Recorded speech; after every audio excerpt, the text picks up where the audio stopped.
The petrodollar is actually a device invented by Kissinger and Nixon.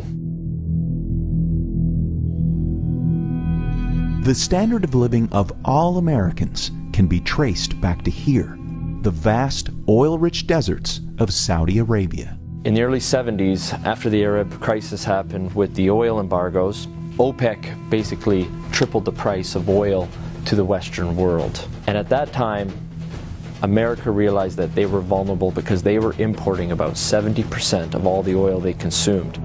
To secure a reliable foreign source of oil, U.S. President Richard Nixon sent his Secretary of State and National Security Advisor Henry Kissinger to Saudi Arabia for a secret meeting.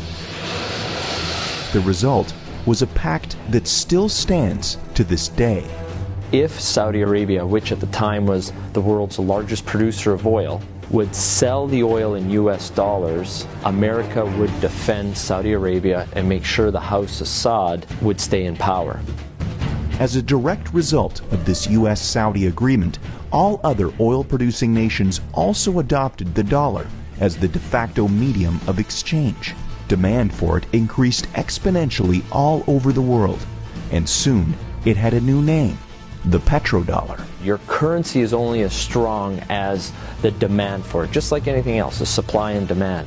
Why the petrodollar is important, it causes a demand for the US dollar. A lot of Americans don't realize that over 70% of all the $100 bills in the world are actually outside of the US. There's more $100 bills in Russia than there are in America.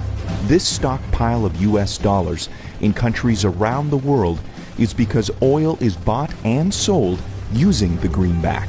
If oil starts trading in non-petrodollars, such as gold or a basket of currencies, or if China and Russia start trading in yuan and ruble rather than US dollars, that demand isn't there. And the way of life for the average American will be done. It will be worse than the Great Depression. To date, anyone who's potentially threatened the status of the petrodollar hasn't fared well. Libyan strongman Muammar Gaddafi publicly pushed for a Pan-African gold-backed currency that he would trade for Libya's oil. He was killed during a US-backed revolution in 2011.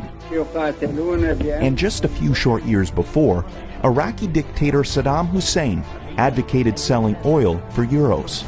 At this hour, American and coalition forces are in the early stages of military operations to disarm Iraq. The U.S. invaded under the guise of looking for WMDs.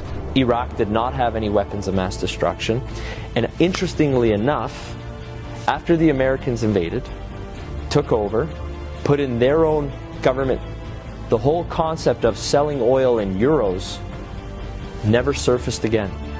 Today, many countries resent the current petrodollar system, and their leading spokesperson is none other than Russian President Vladimir Putin.